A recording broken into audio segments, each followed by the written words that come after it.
Now my short questions in my mind since my childhood is, what is the difference between a rich man and a wealthy man? Who's really rich man?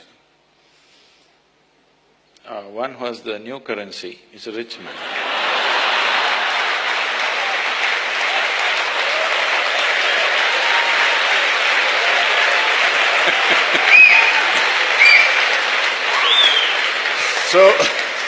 So you mean to say the man with the old currency has gone poor? Poorer?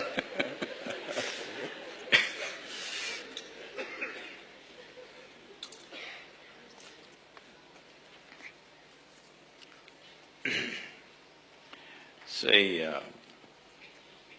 unfortunately we have brought the world to a place where the words like rich or wealth have become purely economic descriptions. There was a time when people would talk about wealth of knowledge or wealth of wisdom. That's gone. Today if you say wealthy, people will only understand it as an economic wealth. Because in many ways, today society is driven by economics. There was a time when we were overly influenced by the British, at least we would discuss the weather. Of course, Mumbai weather, there's nothing much to discuss. But today, all conversations are around economy, everywhere in the world. Everybody is behaving like an economist these days, because it is the economic engine which is driving people's minds. It is the economic engine which is determining the nature of choices that we make in the world. It is the economic opportunities which determine what kind of education people go through.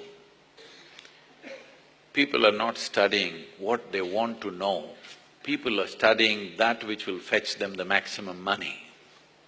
Yes or no?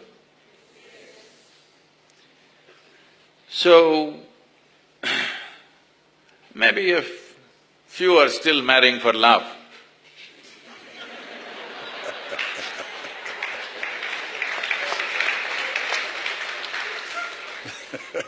Everything has become economic. In United States, a whole lot of people, before marriage, they're signing a contract. In case we divorce, what's the deal?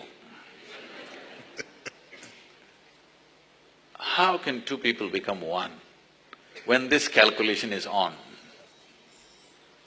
But even the idea of becoming one has been given up. It's always two.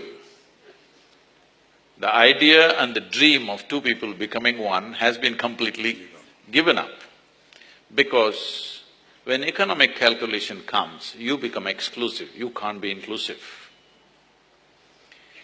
So economics are ruling us in every way. So when you say richness, when you say wealth, we are only talking about money. Not just richness and wealth. If you say, he is a big man in the town, it doesn't mean that he has a big brain. It doesn't mean that he has a big heart. It means he has a big pocket. Nothing else. This is a very poor way to exist. When we do this, the ladies must know this.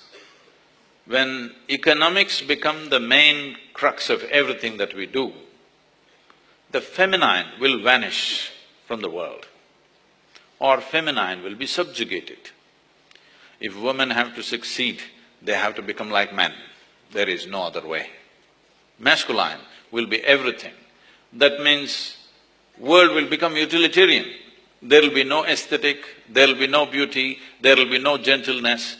Everything will be a calculation, what is useful, what is not useful, what do I get, what do you get. There will be no home.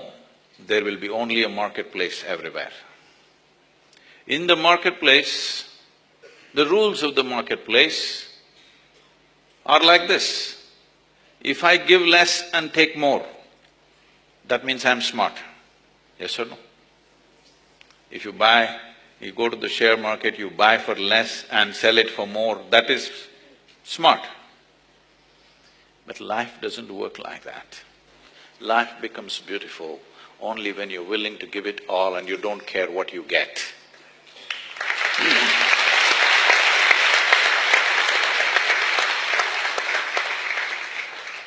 Unfortunately, economics means an organized approach to survival. Now we've made survival. When we were in the caves, survival was a big issue.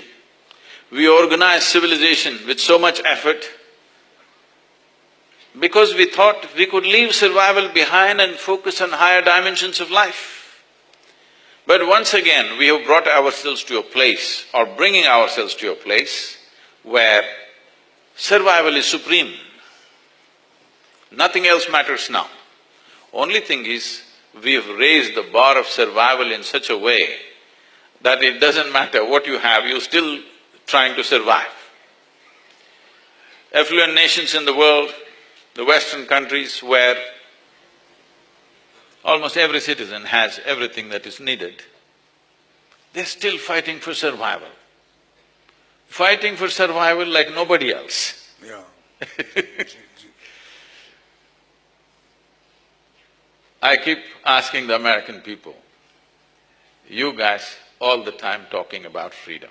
Where is freedom in your life? Because even if the most significant dimension appears in your life, you can't take a turn. I keep joking with them. You know, some time ago, 2000 years ago, Jesus came and said, "Come follow me." A few people followed him.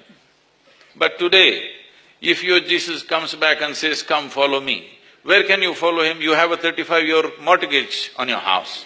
You have still a student loan at the age of 45. You have a car loan, you have insurance, you have this. You're not going to follow, you got a bank to go to. You are not going to follow anything, it doesn't matter, even if a divine entity arrives, you cannot change the direction of your life. This is not freedom. Freedom means you should be able to change and alter your life according to the opportunities that come, isn't it? If something truly significant comes, you should be able to turn around and do something else. Because we have enshrined economics as the highest value, all these things are gone. Everything is about money and wealth means just money again. Most of the wealth that we have today in the world is just made up in people's minds. In 2008, when recession was setting in the Western countries, I happened to be at Davos at the Economic Forum. That year, India was running a campaign in Switzerland. The campaign was India Everywhere. All the American and European business leaders were all looking very depressed because recession was coming. That means they had a few $billion less than what they had. And they were all very depressed. So depressed means they were very touchy and angry with everything. Indian people were rubbing it in their face. I get down in Switzerland, huge hoardings, India everywhere, on the buses, India everywhere, inside the train, India everywhere. So it was irritating everybody.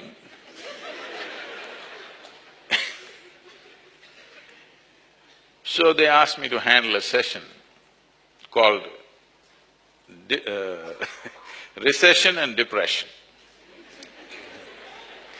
I said, recession is bad enough, depression is worse.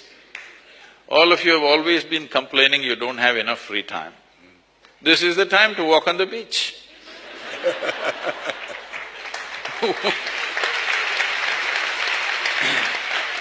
What are you complaining about? What is it that we are complaining about? So, there was a Chinese bureaucrat See, the way we have structured the economic engine is such, it is like that Panchatantra story where a monkey is sitting on the wrong end of the branch and chopping the branch. If it succeeds, it will fall. That's how we are right now. So, I said, see, the way you have structured this is, if we succeed, we shall fail. That's how we are right now. Because if we fail, you will be depressed. If we succeed, the world will be damned. Yes, the way we're going. So I said, it's better you are depressed. Because if your ambitions are fulfilled, there'll be no planet left. That's where we're going. So this Chinese bureaucrat did a wonderful thing. There was a big mirror, he put one chair and he said, see, there are two chairs, one chair here, one chair in the mirror. They all said yes. Then he covered up the mirror and he said, see, now there's only one chair. They said yes.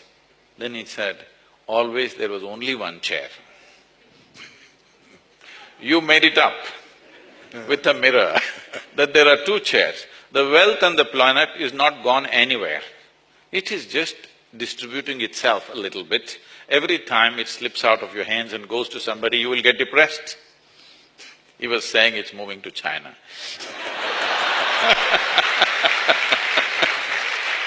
Thank you, thank you. Thank you for sharing the chair also. Here there are two. Two chairs. Allah, thank you very